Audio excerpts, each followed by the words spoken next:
Guys, fear is what happens when there is no knowledge or recollection of whatever it is that you want to do. I'll give you an example, right? Say if you don't know how to drive, right? It seems very scary. It seems very frightening because you just don't know how to do it. Like it can be exciting, but you're also scared because you just don't know, right?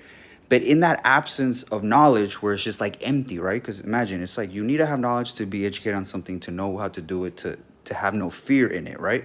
But if you don't know how it's done, like your brain, everybody's brain is very complex, right? And your imagination can go wild when you start thinking about how does this work, how does that do that, you have no idea. And so your fear starts building up. So imagine like a big circle, right? And if there's nothing there, like say in your head, right? What takes place? Fear. Fear loves that stuff. It's gonna be like, oh shoot, Jimmy doesn't know anything about this topic. Fear steps in and it fills it up, and it's like a bodyguard standing right in front of you, and it doesn't let you in. Like it scares you, right? But the more you fuel that empty space, that circle with knowledge and information, you start understanding how things work.